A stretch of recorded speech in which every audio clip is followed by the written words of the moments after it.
You're listening to Skeptoid. I'm Brian Dunning from Skeptoid.com. The Faces of Belmez. You can hardly find the village of Belmez de la Moraleda for all the olive groves it's hidden among. Driving through the foothills in this part of southern Spain, you see olives, and more olives.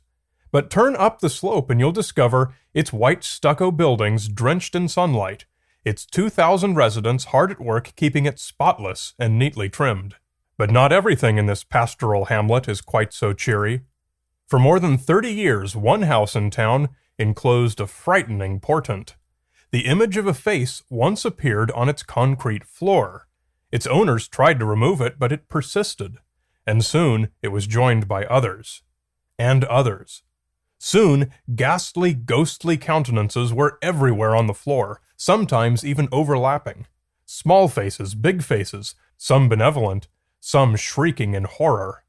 They became known as the Faces of Belmez. Now I'm going to spare you 10 minutes of discussion and investigation into a case as cut and dried as this one. My point today is not to debunk the Faces of Belmez, but rather to look at its significance in a broader context. So I'm just going to give you a quick and dirty reveal.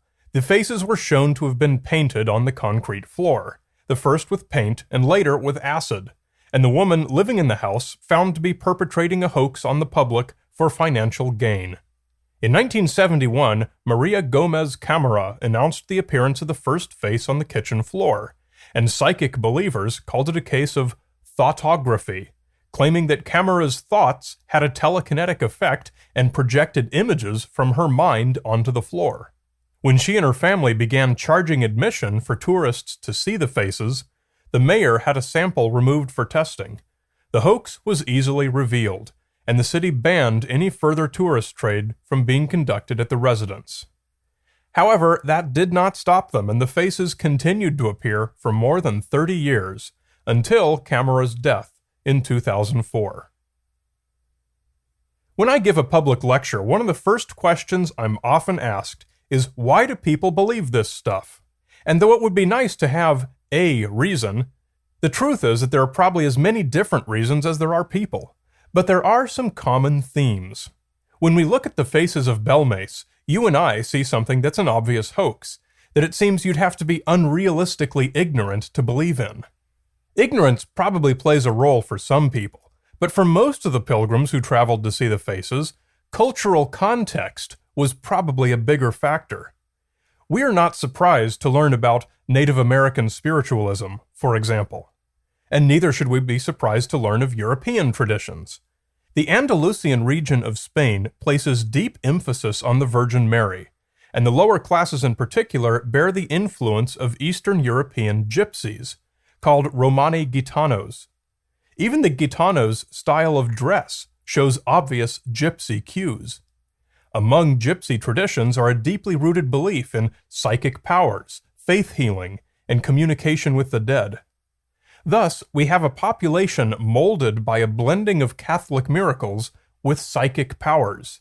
And to many of these people, the Faces of Belmez are a practically inevitable confirmation of Santa Maria. In a larger context, the prospect of finding meaning within everyday things is compelling to most people. We want the things we do and see to have a deeper dimension that suggests the existence of a power greater than what we can observe. We want to be able to have that power too. When we see that Camara can turn her thoughts into tangible reality, we strongly want it to be true, in part because how attractive is the prospect of being able to do that ourselves, but also because it's spiritually comforting to know that such powers are out there watching over us. Perhaps a simpler question is, why would someone perpetrate such a hoax on a trusting public? In this case, the city government found that it was as simple as financial gain. But in my experience, people like Camara are rarely simply hustlers.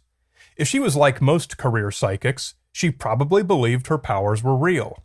And even as she and her family took paintbrushes in hand and deliberately faked the faces on the floor, cognitive dissonance allowed her to still believe that what she was doing was real. She could have honestly believed that she'd been divinely inspired through psychic abilities to paint the faces. And it could be as simple as that. She could well have believed that the psychic advice she dispensed throughout the village was just as inspired. There are so many possibilities, both including and excluding conscious fraud, that it's premature to make any determinations about her character or motivations. And so, even giving the benefit of the doubt and assuming only the best of motivations for Camera and others like her, are any ethical implications nullified? I argue that they're not.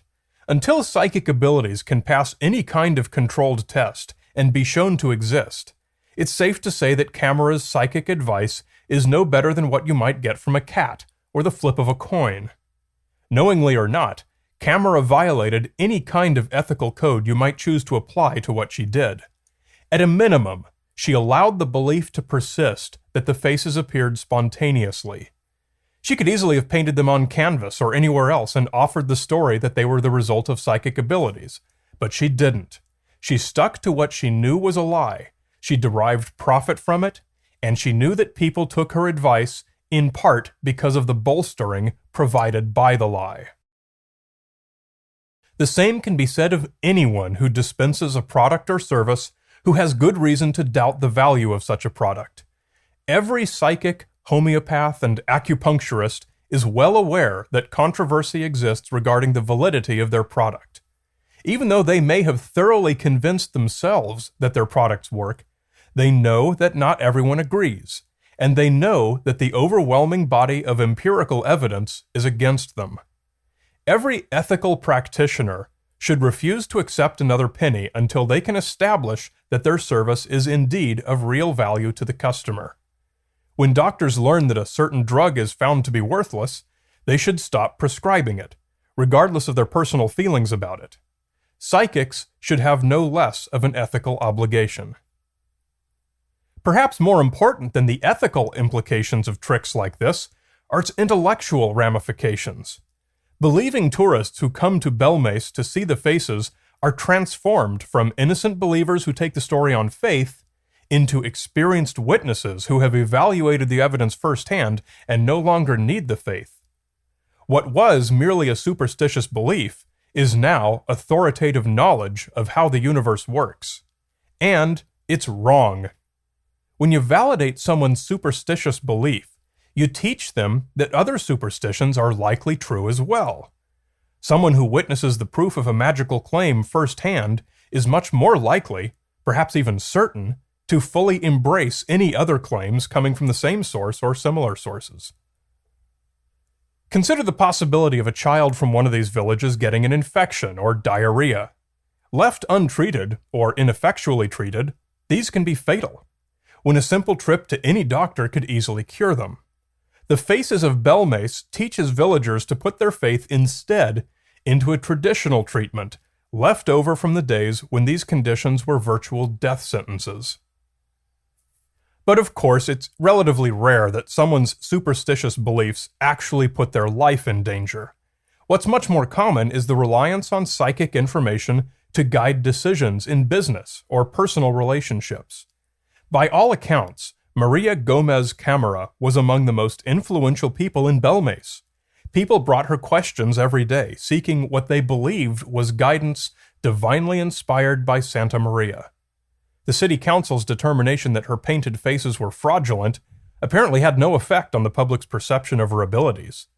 From what we know, it appears that nearly every day in Belmez during Camara's lifetime, some significant decision was made based on information of totally unknown value.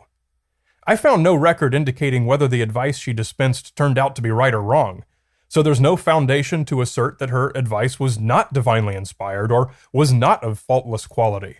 We have only the one data point: the faces she and her family painted on the floor and then fraudulently presented as evidence of her divinely inspired psychic abilities. Is it possible that her abilities were otherwise truly psychic? Certainly. Is it likely? Judge for yourself. I argue that the promotion of bogus phenomena like the Faces of Belmez instills a harmful lesson into people that damages their ability to be successful in many facets of life. A more valuable lesson would be the critical thinking skills that allow them to properly analyze such claims and discriminate true information from false. I often hear the question put forward, is it important to debunk stories like this, even if people draw comfort and hope from them? Based on the point I just made, yes, without question, but mere debunking is of no practical value if left there. What you need to do is teach people the critical thinking skills that will help them avoid such pitfalls in the future. That's what's important. So the Faces of Belmez, a harmless little folktale? Perhaps, but only if taken out of context and considered by itself. But within the context of the lives of the believers who come to see it, it is unambiguously a harmful influence, contributing to the erosion of their ability to make sound decisions governing their lives.